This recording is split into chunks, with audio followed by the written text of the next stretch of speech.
እስራኤል አመጻ ስታስቸግረው እግዚአብሔር መጣና አዝኖ ነው ሊቀጣ ፈለገና አልቀጣትም። ቆይ መነሻዋን ላስታውሳት እንድትመለስ።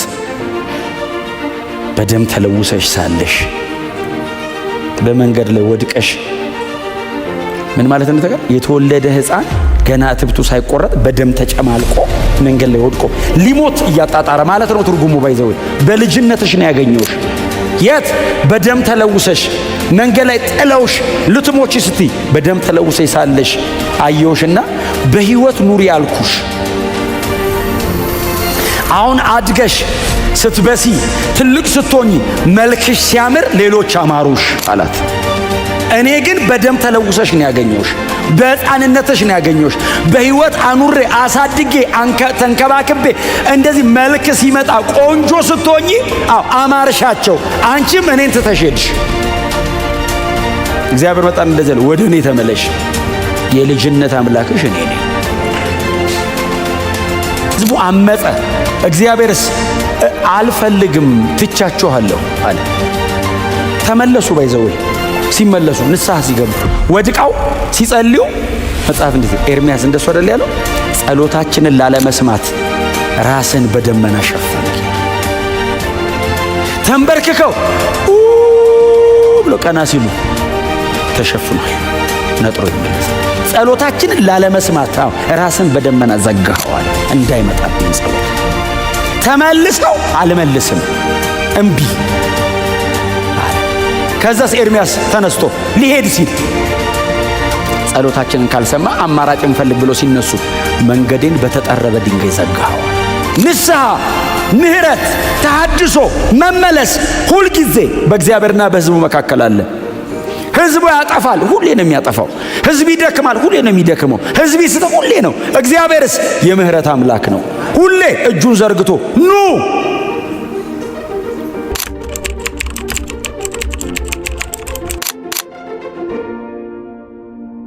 እግዚአብሔር የፍትህ አምላክ ነው። እናንተ በጣም ፍትህ እንደማታጓድሉ ተስፋ አደርጋለሁ። ፍትህ የሚጓደልባችሁ ልትሆኑ እንደምትችሉ። ፍትህ በጣም ከተጓደለባችሁ ቃል መስጠት ነው።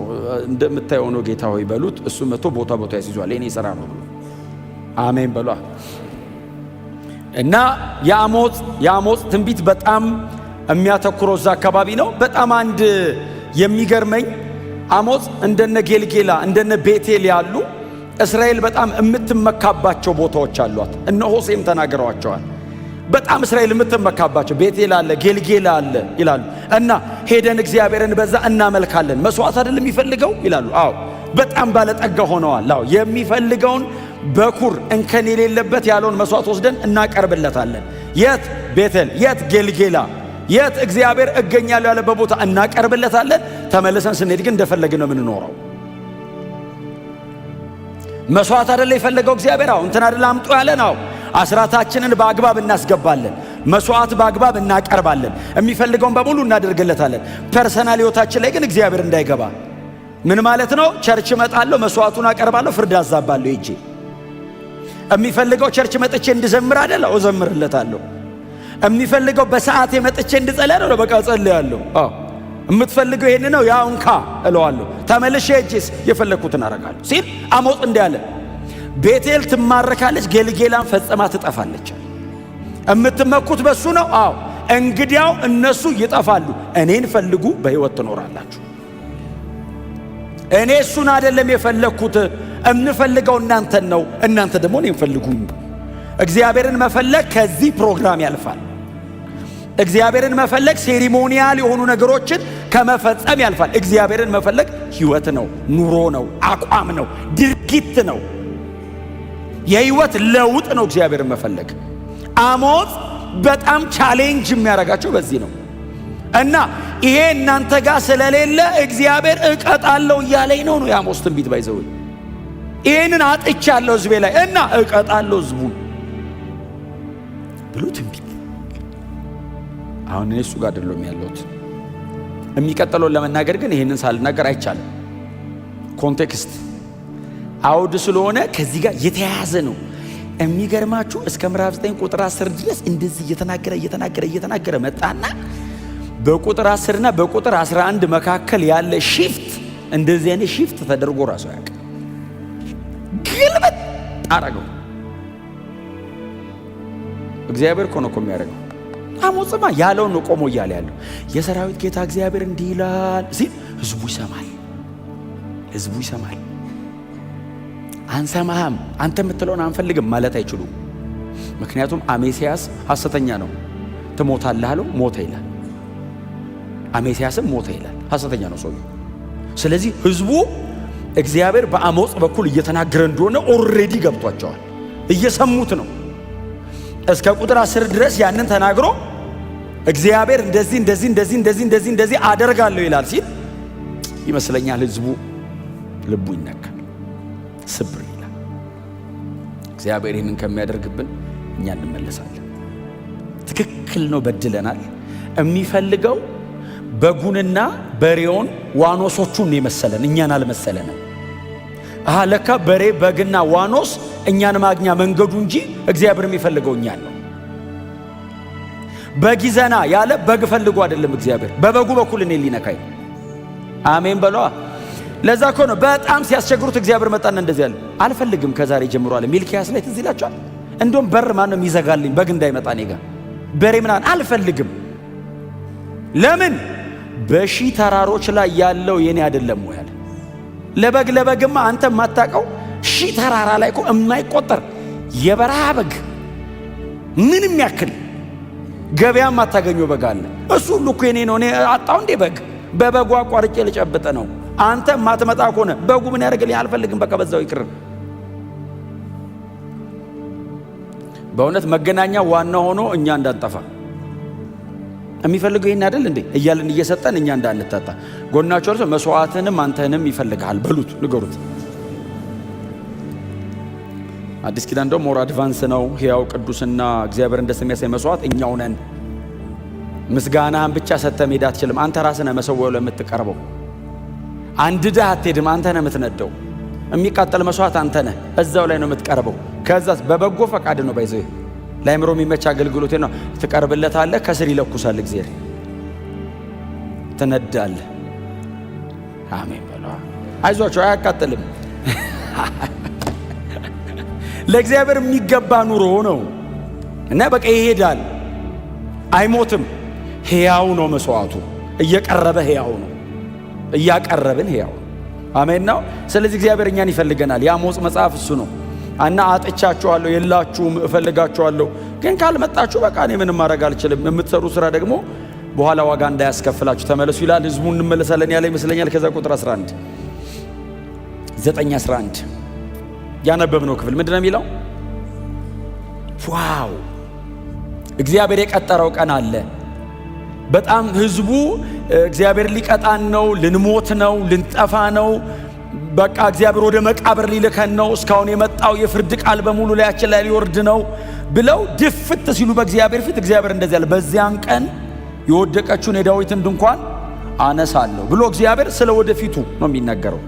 ስለ ወደፊቱ የተበላሸ ነገር አለ፣ የወደቀ ነገር አለ አይደል? ሊትራሊ ቃሉ የሚናገረው የዳዊት ድንኳን ወድቃለች ነው ያለው እግዚአብሔር።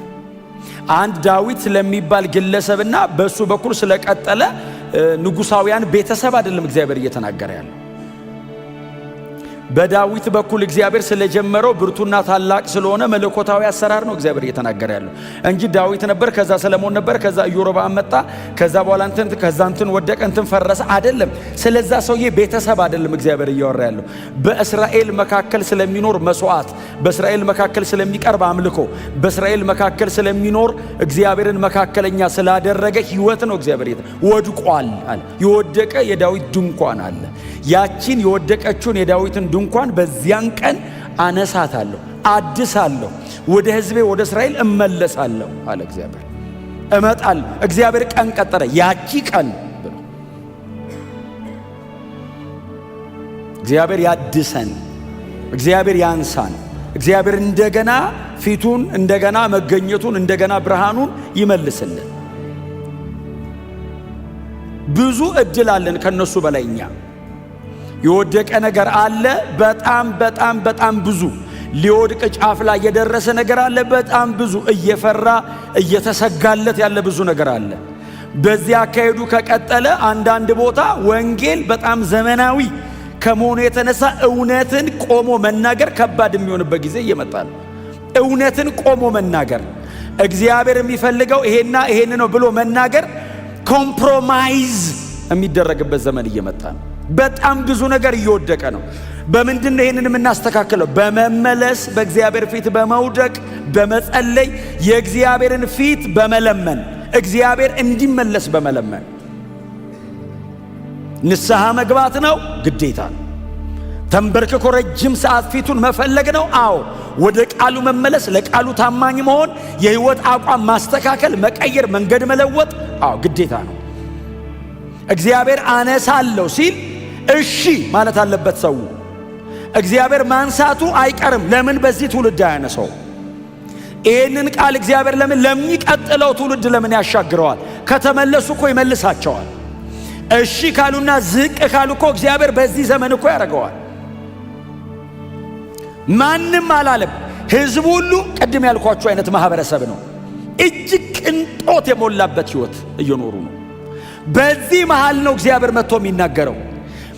ፋይናንሻሊ በጣም ተባርካለች እስራኤል። በአገር ደረጃ ግዛቷ በጣም ትልቅ ነው። ዙሪያዋ ያሉ ነገስታቶች ይፈሯታል። በሚሊተሪና በኢኮኖሚ በጣም ገዢ ናት። ህይወት ወድቋል አለ እግዚአብሔር። በሚታየው ነገር በጣም በልጽጋችኋል። ህይወት ከኔ ጋር ያለ ግንኙነታችሁ ወድቋል። ከኔ ጋር ያለ ግንኙነታችሁ ከወደቀ የሚታየውም ነገር አይቆይም አለ እግዚአብሔር። እና ተመለሱ። ይሄንን እግዚአብሔር የሚናገረው ለቃል ኪዳን ህዝብ ነው፣ ለአብርሃም ዘር ነው። የዳዊት ድንኳን ከተባለ እየተነገረ ያለው ለእስራኤል ህዝብ ነው። ዳዊት የእስራኤላውያን ነው፣ የአሕዛብ አይደለም። ዳዊት የእስራኤል ንጉሥ ነው። እግዚአብሔር ስለ አብርሃም ቢናገር አብርሃም ቢል ኦኬ ስለሆነ ነገር እያወራ ነው። ዳዊት ካለ ስፔሲፊክ እየተወራ ያለው እስራኤል ነው። መሲያኒክ ላይን ነው የሚወራው። አሕዛብ ጋር ሄዶ ትንቢት ተናግሮ የለ። ይሄው ሰውዬ ባገለገለበት ዘመን ያገለገለው ዮናስ ትንቢት ዮናስን እዚህ ቦታ እንደሰበኩት አስታውሳለሁ።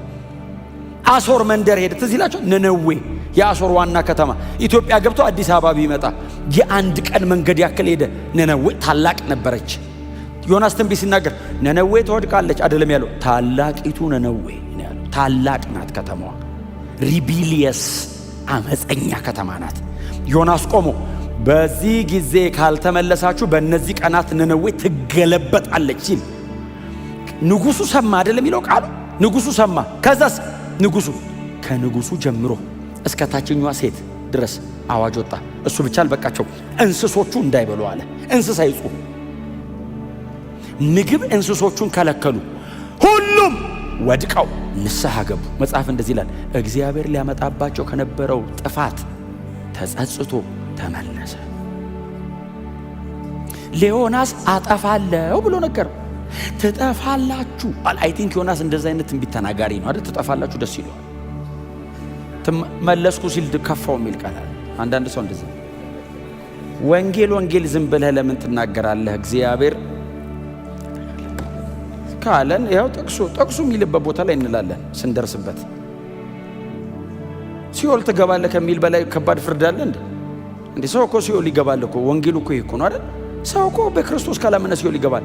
መሬት ላይ ምንም ቢያደርግ መሬት ላይ ችግር የለውም። የሆነ ቀን እድል ከሰጠና ከተመለስክ መሬት ላይ ሰው እንደፈለገ ኖሮ ኧረ ችግር የለው ኧረ እግዚአብሔር የሚባል የለ ምናምን እያለ ኖሮ መጨረሻ ላይ ቢያወራርደው ከባዱ እኮ እሱ ነው ዘላለሙ። እስራኤል አመፃ ስታስቸግረው እግዚአብሔር መጣና አዝኖ ነው ሊቀጣ ፈለገና አልቀጣትም። ቆይ መነሻዋን ላስታውሳት እንድትመለስ። በደም ተለውሰሽ ሳለሽ በመንገድ ላይ ወድቀሽ ምን ማለት ነው? ተገር የተወለደ ሕፃን ገና እትብቱ ሳይቆረጥ በደም ተጨማልቆ መንገድ ላይ ወድቆ ሊሞት እያጣጣረ ማለት ነው ትርጉሙ። ባይዘው በልጅነትሽ ነው ያገኘውሽ። የት?